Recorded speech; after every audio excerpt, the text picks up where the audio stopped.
de la France. On a fait ça parce que dans l'enseignement secondaire et un peu universitaire également, c'est quelque chose qui manque, de connaître l'histoire géologique de la France. Et on a en France la chance d'avoir un panel de roches extrêmement variées, et tant d'un point de vue lithologie, nature des roches, que d'un point de vue chronologique. Parce qu'on commence à 2 milliards 100 et on termine à l'actuel évidemment. Donc ça fait une durée extrêmement importante que je vais essayer de résumer. On verra bien ce que ça donne. Donc la carte Géol, vous la connaissez tous, hein, c'est un document qui est à mon avis magnifique et très très informatif, parce que ça nous donne énormément d'informations justement sur le côté géologique de la chose. Et outre la carte, on a la légende qui est également très bien faite, puisqu'on va avoir toutes les roches plutoniques et métamorphiques de ce côté-là, avec le volcanisme, et toutes les roches sédimentaires sur cette colonne-là. Donc si on s'intéresse à cette échelle chronolithologique, on va commencer par tout ce qui se situe dans le paléozoïque et même avant, dans ce dont nous a parlé un peu Jean-François ce matin, dans le précambrien, puisque vous voyez qu'on a des roches qui sont notées 1 sur la carte de France au millionième, qui sont datées d'environ 2 milliards 100. Donc si on regarde ça sur la France, où sont répartis ces éléments, on va retrouver les massifs anciens français, c'est-à-dire le massif armoricain, le massif central, la zone axiale des Pyrénées, les Vosges, avec son pendant en Allemagne, la forêt noire, les massifs cristallins, externes et internes, j'ai montré que les externes ici, dans cette partie-là et avec le Mercantour, la partie ancienne de la Provence avec l'Estérel et le massif de l'Estérel et le massif des Maures, une partie de la Corse, hein, qui est également dans les massifs anciens, et un massif ancien un peu particulier qui sont les Ardennes. On a une petite partie en France, un peu particulier, parce qu'on va retrouver dans les Ardennes des roches sédimentaires beaucoup plus conservées que dans les autres massifs anciens français. Si on va un petit peu plus récemment, et surtout dans la partie sédimentaire de cette chronologie et de ces lithologies, on va s'intéresser à ce moment-là au bassin sédimentaire, et le bassin de Paris ici. Alors quand on dit le bassin de Paris, si on regarde la carte de l'Europe, on pourrait dire le bassin de Paris-Londres, hein, parce qu'il s'étend jusque dans le nord de la banlieue londonienne. C'est vraiment une structure européenne. Bon, on reste français, on va parler du bassin de Paris. L'autre grand bassin, c'est le bassin aquitain, et d'autres bassins qui ont une histoire un peu différente, avec les Limagnes, la Limagne de Loire et la Limagne d'Allier, la partie de la Bresse, de la Dombes, du Bas Dauphiné jusqu'à la Camargue, le bassin du sud-est dont on parlera également, le Fossé rhénan, et cette partie-là dont je parlerai également, qu'on va appeler le bassin provençaux-arabe. Et on va parler également des massifs, des orogénèses récentes, avec l'orogénèse pyrénéenne et bien sûr l'orogénèse alpine, dont on trouve des traces en Corse, hein, dans la partie est-nord-est de la Corse, cette partie-là est alpine. Et enfin, on terminera avec le volcanisme centralien, et j'évoquerai le Kaiserstuhl sans en parler vraiment, je me centrerai justement sur le volcanisme centralien plus précisément. Et je terminerai par ce qui date de tout à l'heure, c'est-à-dire les glaciations. Donc on va essayer de retracer les principaux événements de toute cette histoire, et on va commencer donc logiquement par la base de la colonne chronolithologique, c'est-à-dire par ce qui concerne les roches les plus anciennes. On les inclut, ces roches-là, dans ce qu'on appelle le cycle icartien, hein, qui a été défini à Icar Point, qui est dans l'île de Guernesey, et on va trouver ces affleurements-là dans la partie nord de la Bretagne et dans les îles anglo-normandes. Donc nous, on est allé surtout dans la baie de Lannion, dans la zone, on va en parler ici, de la zone de Port-Béni, et le nez de Jaubourg qui est près de la Hague. Tout ça, vous le voyez, ce sont ces petits pointements vert sombre, hein, qu'on voit là, qu'on voit sur l'île de Guernesey, qu'on voit le petit bout du nez de Jaubourg là, qui sont des affleurements icartiens. Alors à quoi ça ressemble ? Comment on va les situer ? On est dans, encore une fois, ce dont nous a parlé Jean-François ce matin, c'est-à-dire dans le paléoprotérozoïque. D'accord ? Donc c'est des roches qui sont datées, encore une fois, de 2 milliards 100 à peu près à 1 milliard et quelques. On est dans ces zones-là du paléoprotérozoïque. Donc si on va dans ce secteur-là, en Bretagne Nord. Déjà, c'est joli parce que la Bretagne, c'est le plus beau pays du monde. Hein. Ça, c'est une base. Et on va trouver des gneiss, hein, qui sont caractérisés, des gneiss œillés, parce qu'ils sont caractérisés, vous le voyez, par des fesse-pattes assez gros, hein, parfois pluricentrimétriques, qui sont parfois étirés, et par des feuillettes biotives qui sont un petit peu moins visibles. J'en ai pointé un, je le voyais bien sur l'écran, maintenant je le vois un peu moins bien sur l'écran de mon ordinateur, je le vois un peu moins bien ici, mais il est ici, on en retrouve là, de la biotite, etc. Hein. Quand on le regarde dans la mince, on va retrouver les structures caractéristiques des gneiss, hein, des feuillets alternativement clairs quartzo-feldspathiques et sombres ferromagnésiens. Et on va pouvoir reconnaître ici un orthogneiss, c'est-à-dire un gneiss qui vient du métamorphisme haute pression de température d'un granitoïde et qui a été daté à environ 2013 milliards d'années. Hein, daté par la méthode uranium-plomb. Dans ce secteur, il n'y a pas que cet orthogneiss. On va trouver des roches qui sont visuellement très différentes. Il y a la pointe de la botte là qui vous donne l'échelle, qui sont visuellement très différentes et dont la lame mince nous donne quelque chose d'intéressant. Parce qu'on va retrouver de la biotite, on va retrouver du quartz, hein, on a du quartz dans ce secteur-là. Là, c'est en lumière polarisée non analysée, ici en lumière polarisée analysée, avec le quartz qui est bien visible, avec ses teintes de birefringence. Et surtout, ce qui est particulier, qu'on n'a pas dans l'orthogneiss, c'est qu'on va retrouver de la silimanite. Or, la silimanite, c'est un silicate d'alumine, un minéral du métamorphisme, un silicate d'alumine, qui indique donc que dans la roche préexistant au métamorphisme, dans le protolithe, on avait de l'alumine. Donc on peut supposer qu'on était dans un ancien sédiment et qu'à ce moment-là, on a ce qu'on appelle un paragneiss et qui lui a été daté à 2,2 giga-années, 2,2 milliards d'années. Donc c'est tout ce qu'on peut dire pour l'instant concernant cette partie carsienne du territoire français. Et là je replace une figure qu'on a vue ce matin. Hein. On était dans le supercontinent Columbia qui a été formé par ces orogénèses successives dans cette période-là. On va faire un saut de plusieurs centaines de millions d'années puisqu'on va aller à la fin du protérozoïque, dans le néoprotérozoïque qu'on appelait autrefois briovérien, et en France on l'appelait le briovérien parce que ça vient de l'ancien nom de la ville de Saint-Lô, c'était Briovera. Maintenant, vous le savez, on en a parlé encore une fois ce matin, c'est le néoprotérozoïque, on divise en tonien, cryogénien dont on a parlé, et édiacarien caractérisé par la faune particulière, enfin les fossiles particuliers qui ont été trouvés dans cette région de l'Australie. Donc on se situe, si on revient sur la légende de la carte de France au millionième, on se situe dans ces roches-là, où on va avoir des granitoïdes qui sont datés 2, 3, 4, hein, qui sont notés 2, 3, 4 sur la carte au millionième, et on va trouver des roches métamorphiques essentiellement, d'anciens sédiments métamorphisés, notés B, B1, B2, BK, etc. Donc c'est écrit ici. Hein. Donc encore une fois, on va les retrouver dans les massifs anciens, ce qui paraît logique. Hein. On va les retrouver dans les massifs anciens, ces roches-là, et on va, encore une fois, retourner dans le Nord-Bretagne. Alors, ce n'est pas du chauvinisme, hein, c'est parce que c'est là qu'on a les affleurements qui sont les plus jolis, si vous voulez, parce qu'ils sont assez facilement lavés par les marées, lavés par les tempêtes, donc on a des roches qui sont assez vite, assez visibles, si vous voulez. Donc, retournons à Port-Béni. À Port-Béni, donc, dont on a vu la figure tout à l'heure, sur laquelle, sur les strands, on va pouvoir observer de la granodiorite. La granodiorite, c'est une roche qui fait partie de la grande famille des granitoïdes, hein, et qui va être formée par des phénomènes de contamination. Donc on peut en trouver dans des secteurs de subduction avec une contamination importante. Et on va trouver de la dolérite également, des filons de dolérite dans ces granodiorites. La dolérite, c'est une roche basique, donc pauvre en silice, qui est apparentée au basalte, hein, qui va se situer d'un point de vue texture entre le basalte et le gabbro, si vous voulez. Ce serait un très micro gabbro ou un gros macro basalte, comme vous voulez, mais on est dans ces zones-là.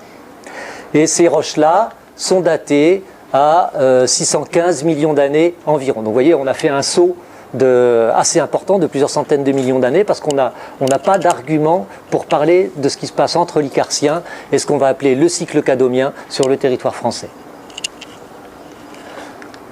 Si on va maintenant, en restant toujours sur la même carte, on va vers Jacob-Ménil. Jacob-Ménil, c'est une petite ville qui se situe dans ce coin-là. Et on va observer ici des roches encore visiblement sédimentaires, qui sont maintenant légèrement métamorphisés, hein, et qui sont datés à 650 millions d'années. Donc ce sont des flysch, si vous vous rappelez, quand vous étiez sur les bancs de la fac, les flysch, c'est des empilements de turbidites. Les turbidites étant ces étalements gravitaires en bassin sous-marin, c'est-à-dire que la sédimentation est instable, et elle va glisser en suivant la pente vers le fond du bassin, et ça va faire des perturbations assez importantes qu'on va retrouver d'ailleurs sur les semelles de banc. On retrouve des évidences de courant et qui nous donnent grosso modo une direction de courant comme celle-ci. Donc toujours est-il que ces flysch sont très fortement redressés, c'est une information. Ils sont datés, je l'ai dit, hein, de 650 millions d'années. Et ce sont des anciennes turbidites, donc d'un point de vue paléogéographique, ça nous donne une information de profondeur, de paléoprofondeur et de milieu aquatique. On va retourner sur la plage, à Carole. Carole, c'est dans la baie du Mont-Saint-Michel, c'est la partie est de la baie du Mont-Saint-Michel. Et comme je vous le disais tout à l'heure, les marées, etc., vont nettoyer les affleurements, donc c'est très intéressant, puisqu'à cet endroit-là, on va voir la même granodiorite, hein, qui est datée à environ 615 millions d'années, qui est en contact avec une roche métamorphique qu'on appelle une cornéenne, qui est caractérisée par la présence d'un minéral également alumineux, hein, l'andalousite, et qui traduit un métamorphisme de haute température basse pression, c'est-à-dire un thermométamorphisme, qu'on appelle également métamorphisme de contact. Quand on regarde un peu plus en détail, cette granodiorite, on va voir que le contact est très franc avec la cornéenne, et que même le magma devait s'insinuer dans des fractures de la cornéenne et à cristalliser à l'intérieur. Donc si on regarde la granodiorite en lame mince, donc en non analysé et analysé ici, donc on va reconnaître un plagioclase. Le plagioclase va caractériser présence de plagioclase et de quartz, uniquement de plagioclase, pas de feldspath alcalin, que des plagioclases et du quartz. Ça va caractériser la granodiorite. Donc on va retrouver les minéraux principaux, le plagioclase, le quartz et de la biotite dans ce secteur-là. Là, j'accumule les éléments, hein, pour arriver à quelque chose de concret. À Condé-sur-Noireau. Condé-sur-Noireau, ici, on est près de Falaise, on est dans l'Orne. Et Condé-sur-Noireau, on retrouve la même granodiorite. Excusez la qualité de la photographie, elle n'est pas terrible à l'écran. On va retrouver quelque chose qui va nous intéresser également pour dater de façon relative les événements. C'est un conglomérat qui a été daté du Cambrien. On retrouve des éléments assez acides, on retrouve des fragments de cornéenne dans ce conglomérat. Et ce conglomérat, vous voyez qu'il a un pendage assez net, hein, un beau pendage, il a été plissé en synclinal par une orogénèse suivante dont on parlera après. Donc si on regarde sur la carte, qu'est-ce qu'on observe sur la carte? Sur la carte de Condé-sur-Noireau, on va voir donc la granodiorite qui est ici, hein, qu'on appelle ici la granodiorite d'Atis. Atis, c'est un petit bled dans le coin, qui est en contact avec les schistes, donc des anciens flysch, des schistes néoprotérozoïques qui ont été métamorphisés. On a l'auréole de métamorphisme autour de cette granodiorite. Donc si on rétablit la chronologie des faits, on va avoir donc d'abord dépôt de ces flysch, la granodiorite, le magma granodioritique s'insinue dans les flysch et va métamorphiser ces flysch en cornéenne. Ensuite, le conglomérat cambrien, donc là on saute également un peu plus d'une centaine de millions d'années, le conglomérat cambrien traduit l'érosion de reliefs qui ont été formés après ces événements-là. Et le fait qu'on puisse, je disais qu'on a une datation relative également, c'est qu'on a le synclinal ici, vous voyez, qui est à cœur de schistes calcaires cambriens qui sont plus récents que le conglomérat. Donc on a un synclinal ici, et les roches de ce synclinal ne sont pas métamorphisées. D'accord? Donc là, ils se sont installés bien après le refroidissement de la granodiorite, donc elle est bien néoprotérozoïque. Pour terminer cette revue au niveau cadomien, on va vers Vassy maintenant. Encore une fois, un petit bled, et quand on regarde les prairies à vaches normandes, qu'on va pouvoir avoir là-bas, on a des bosses qui se remarquent bien dans le paysage, et quand on va aller voir sur une de ces bosses, eh bien on va voir ces choses-là qui pour l'instant nous disent pas grand-chose. Quand on s'approche, on va observer ceci, ça peut encore ne pas dire grand-chose, et quand on regarde vraiment attentivement le truc, on va voir, l'affleurement, on va voir qu'en fait il s'agit de coussins de basalte, hein, ce sont des basaltes en coussin, d'accord? Alors, bon, faut avoir, on est d'accord, faut avoir les yeux de la foi pour retrouver les coussins là-dedans. J'espère que vous me faites confiance, enfin que vous nous faites confiance, mais je vous assure, on a des coussins, j'aurais pu en dessiner un autre ici, en dessiner un autre petit ici, etc. D'accord? Donc ces basaltes en coussin vont nous traduire des phénomènes d'épanchement basaltique. Hein, et quand on les regarde chimiquement, les publications précisent qu'il s'agit de basaltes spilitisés, c'est-à-dire que ce sont des basaltes qui ont subi une altération hydrothermale avec un enrichissement en sodium. Toujours est-il qu'on était sous l'eau, on avait un refroidissement quasi immédiat de la lave. Vous connaissez le principe des basaltes en coussin, ça vaut actuellement, et ça valait également la lame mince de ces basaltes, et ça vaut également pour il y a environ 560 millions d'années. Un autre élément qui est intéressant, c'est les discordances qu'on peut observer. On est près de Jacob-Ménil, là si vous vous souvenez, c'est dans la bordure est du massif armoricain. On est près de Jacob-Ménil et on a nos flyschégudiacariens qui ont un pendage très redressé, à environ 75 degrés, qui sont en contact avec des grès conglomérats cambriens qui sont à 27 degrés. Donc il s'est passé quelque chose entre les deux et c'est ce qui nous intéresse. Donc, si on récapitule ce dont on vient de parler, les flysch se sont déposés dans un bassin sans doute profond au néoprotérozoïque. Phénomène sédimentaire, gravitaire, avec les sédiments qui descendent dans le bassin en suivant la plus grande pente. La granodiorite, un magma acide de nature chimique alco-alcaline qui va refroidir lentement, sinon ce serait une roche volcanique et pas une roche plutonique, et qui va vraisemblablement, qui est interprété comme étant dû à des phénomènes de contamination, donc vraisemblablement de subduction, il y a environ 615 millions d'années.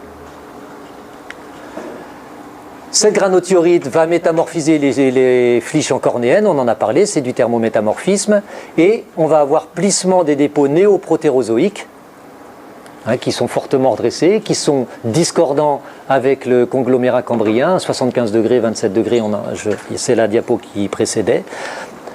Puis, une centaine de millions d'années plus tard, on va avoir des basaltes qui sont spilitisés et qui vont traduire vraisemblablement un contexte extensif il y a environ 516 millions d'années. Enfin, le conglomérat cambrien se dépose là-dessus et le conglomérat, comme toutes les roches détritiques, les grès, les argiles, les siltes, etc., sont pour la plupart dus à des érosions de relief préexistants. D'accord ? Donc on a eu une phase vraisemblablement orogénique qui concerne tout ça, une phase extensive, et là on est au néoprotérozoïque, donc on est à la fin du protérozoïque, limite précambrien-cambrien, et ces reliefs ont été érodés et ont donné ont permis la mise en place de ce conglomérat cambrien. Si on replace ça encore une fois sur l'endroit où on le voit mieux sur le territoire français, on va voir des unités qui vont s'empiler les unes sur les autres. Quand on regarde bien, on définit une unité qui paraît en place, dans laquelle on a Carole, dans laquelle on a Condé-sur-Noireau, dans laquelle on a Jacob-Ménil. Une unité qui paraît en place, qui est caractérisée par ces granodiorites, par les schistes néoprotérozoïques, sur laquelle, en décrochement sénestre, va venir se mettre en place l'unité de Saint-Malo, qui est en contact par faille avec l'unité de d'Iffignac-Belle-Île, qui va être chevauchée par l'unité de Saint-Brieuc, qui chevauche également l'unité de Guingamp, et qui vont être chevauchés, tout ça, par l'unité du Trégor, dans lequel on trouve la granodiorite de Port-Bénit, dont j'ai parlé également tout à l'heure. Donc c'est en fait cette succession-là de ce bloc qu'on appelle le bloc cadomien dans le massif armoricain, c'est une succession d'unités crustales qui s'empilent les unes sur les autres. On est dans ce dont on parlait ce matin, ce dont Jean-François parlait ce matin, dans la tectonique des plaques, avec une tectonique tangentielle, avec de grands chevauchements vraisemblablement assez plats, qui sont favorisés par la ductilité du matériel. Donc si on récapitule ça sur une coupe schématique, On est à 620, à peu près 600 millions d'années. On suppose qu'on a eu une subduction océanique avec un arc volcanique qui se met en place, hein, qui est attesté par les roches volcaniques de Paimpol. Dans ce secteur, on a un bassin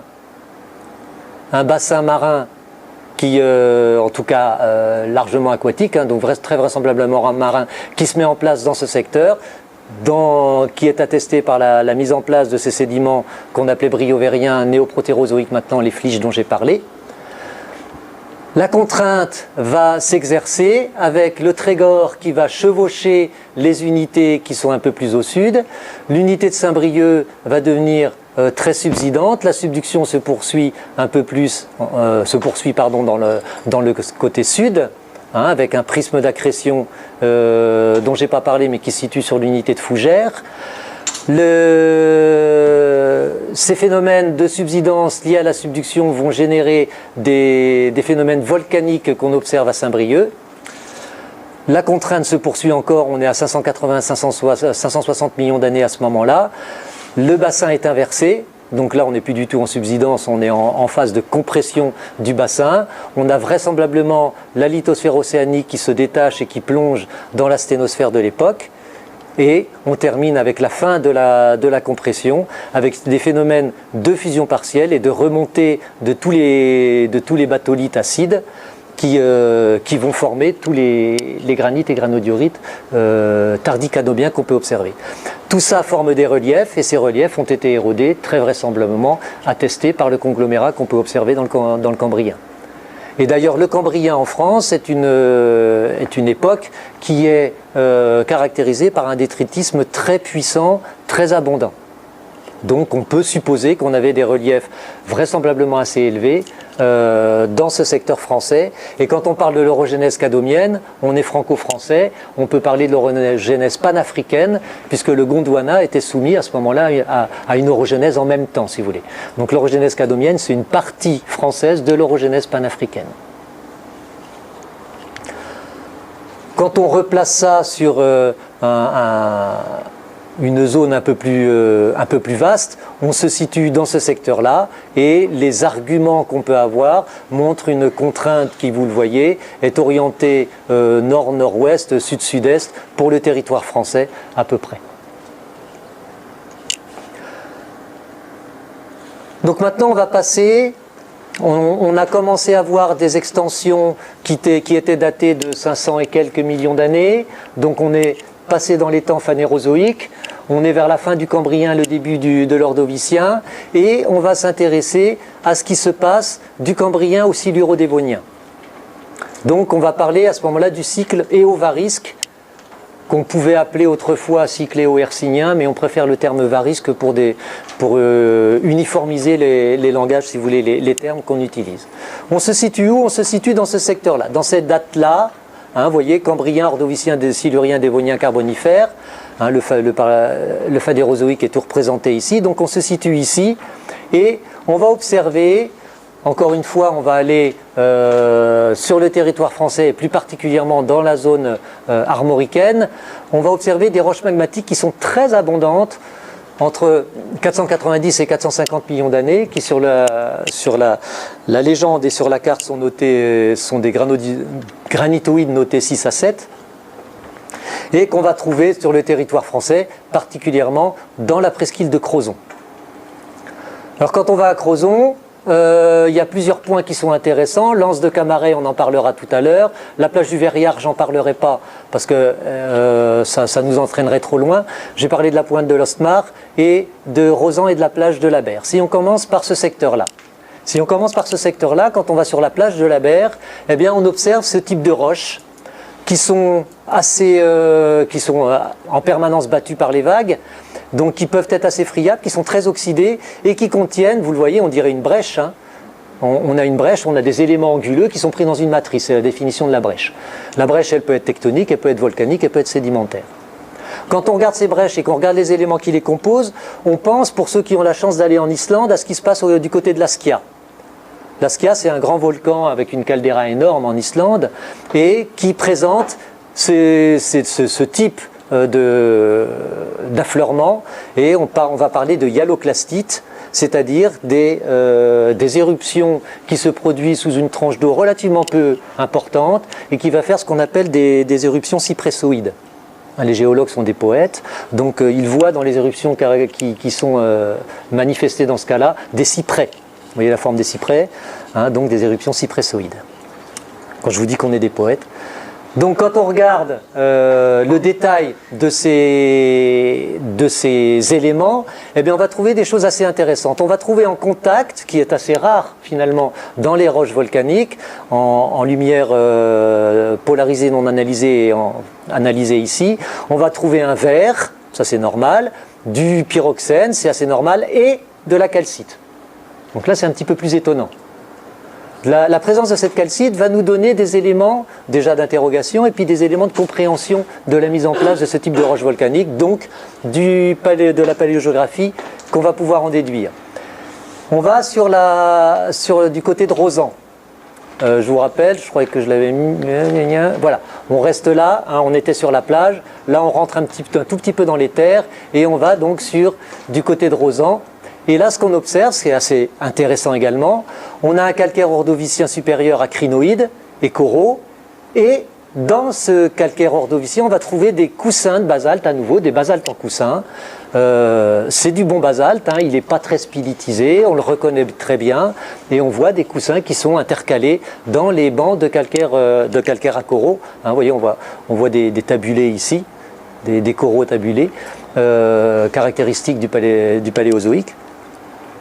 Et dans ce basalte, dans lequel on retrouve les baguettes de plagioclase, dans lequel on va retrouver des fragments des quelques minéraux de pyroxène, on va encore retrouver cette calcite présente. Donc il y a une omniprésence de la calcite dans ce volcanisme particulier du côté de Rozan et de la Berre.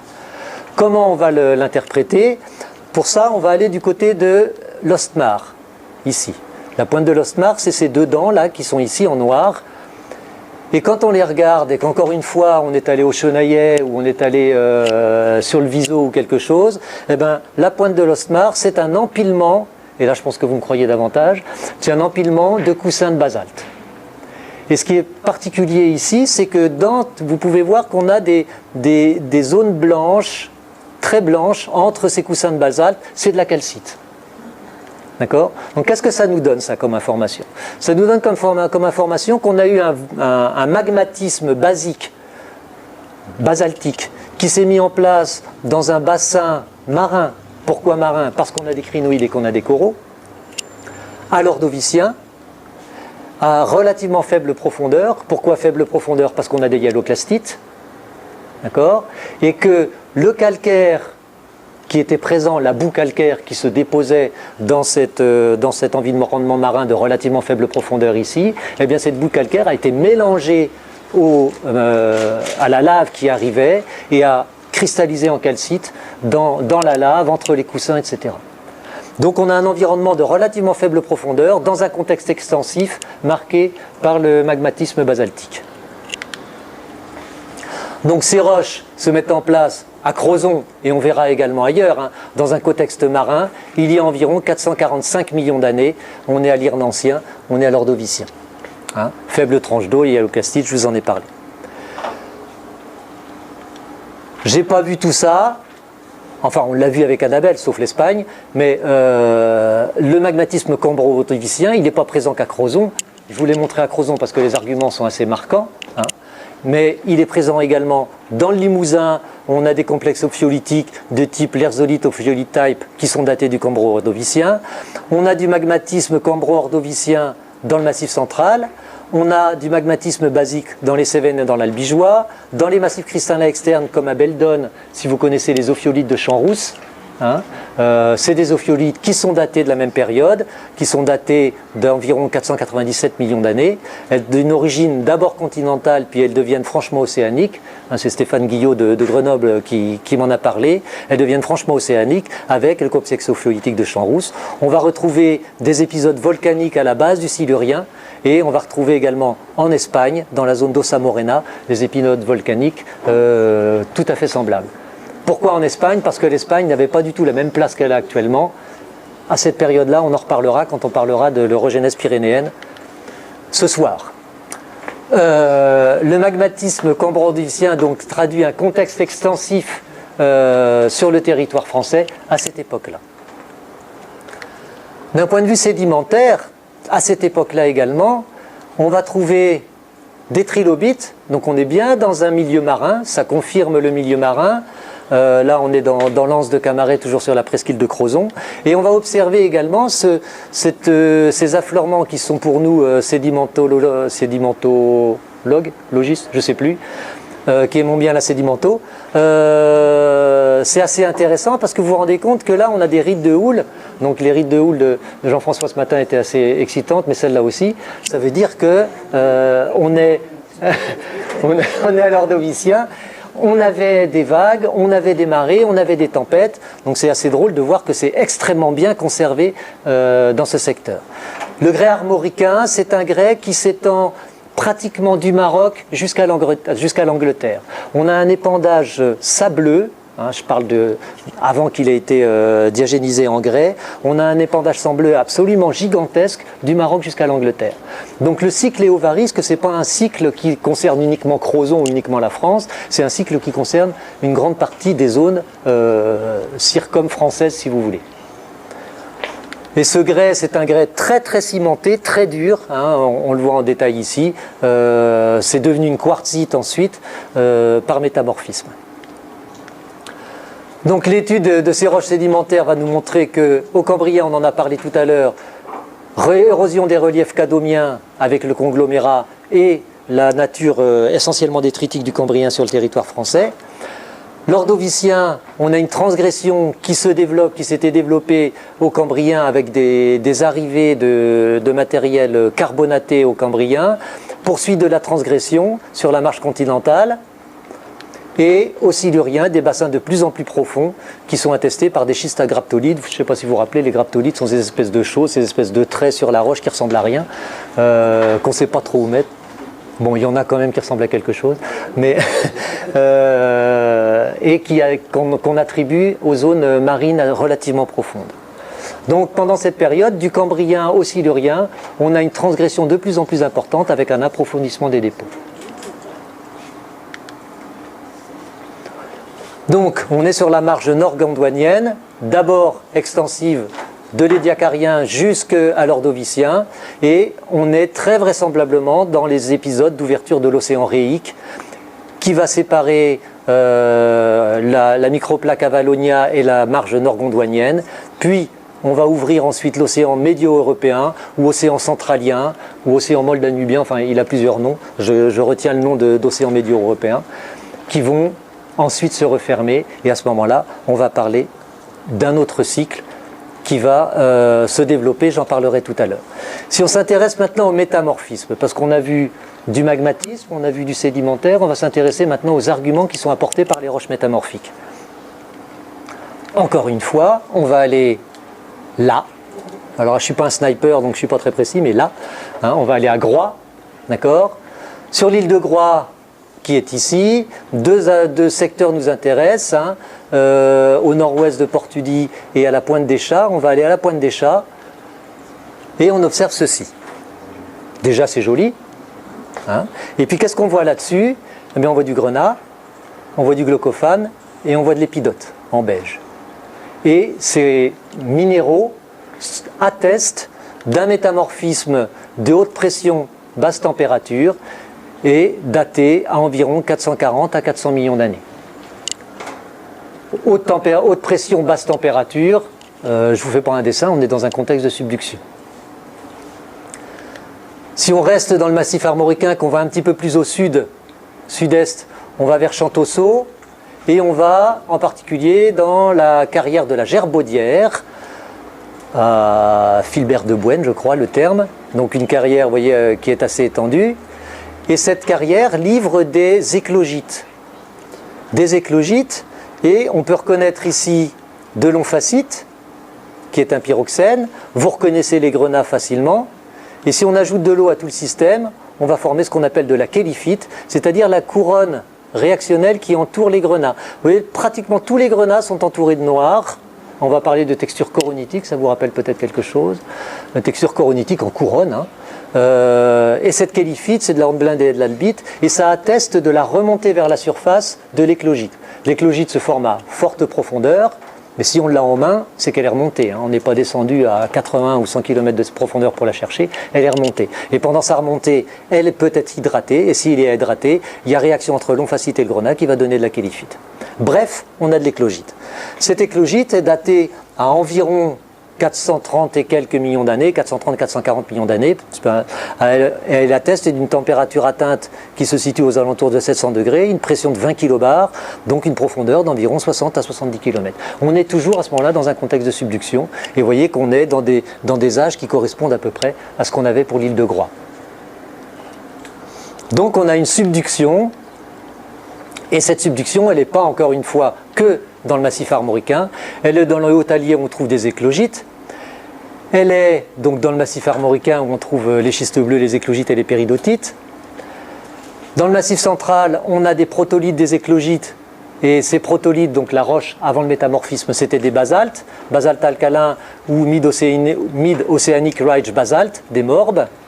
Donc on peut penser que c'est une croûte continentale amincie qui a été injectée de basalte, c'est la transition océan-continent sur une marge, et on verra que c'est la future unité supérieure des gneiss. Et ce qui est intéressant également, donc tout ça, ça atteste de la subduction d'une lithosphère océanique, et puis ce qui est intéressant, c'est que dans les monts du Lyonnais, on va trouver des éclogites à cohésite. La cohésite, c'est la forme d'ultra haute pression du quartz.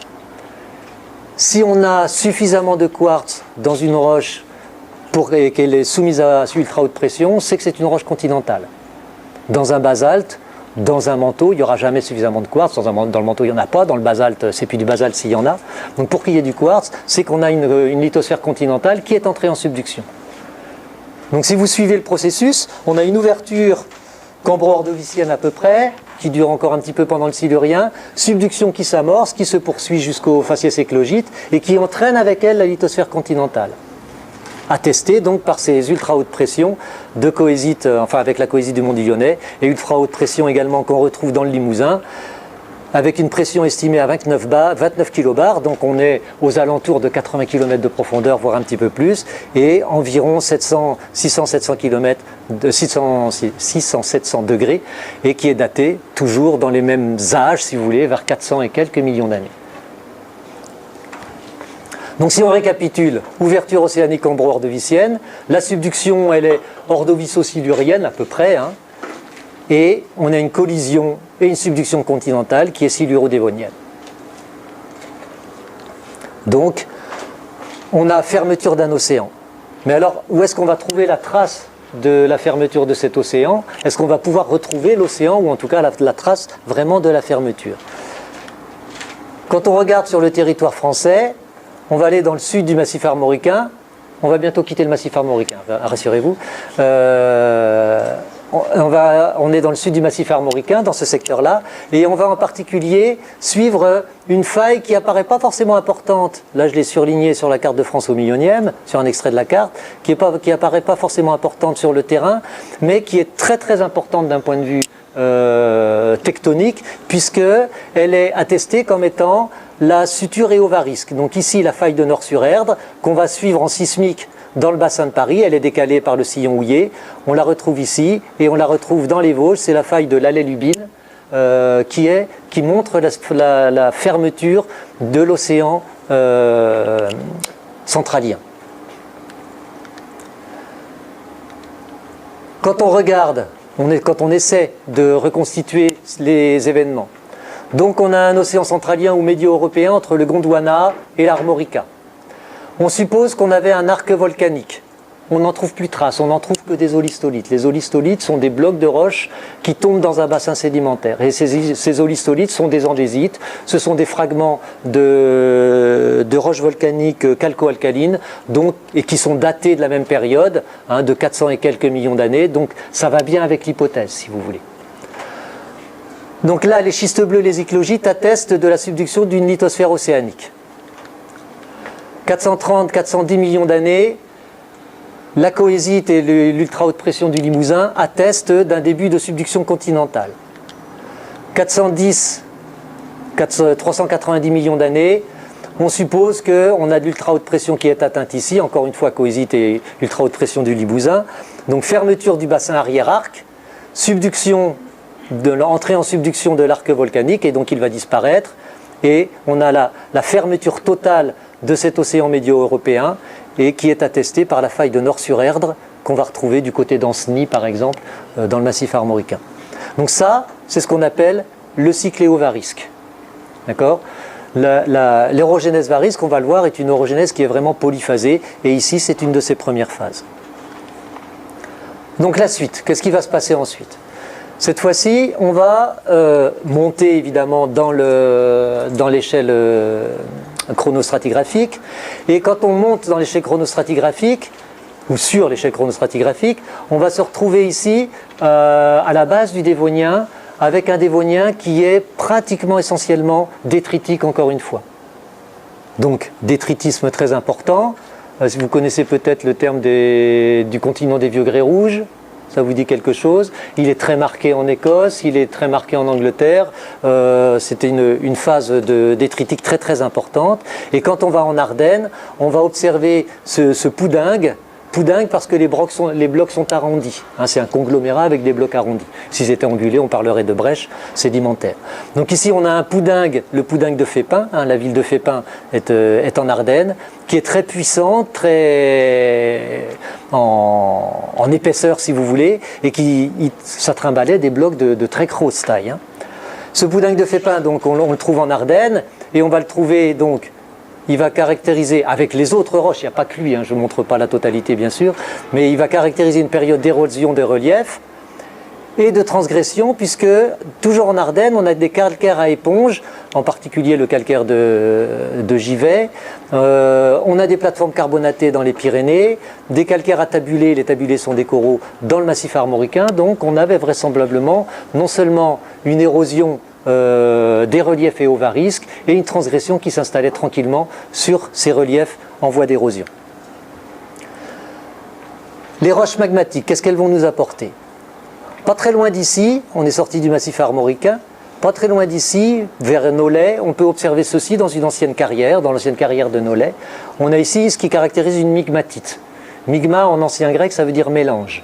C'est-à-dire qu'on a un mélange de ce qu'on pourrait appeler, si je ne donne que ça à des étudiants, s'ils sont bien formés, ils vont reconnaître un gneiss. Si je ne donne que ça à des étudiants, s'ils sont bien formés, ils vont reconnaître un granitoïde.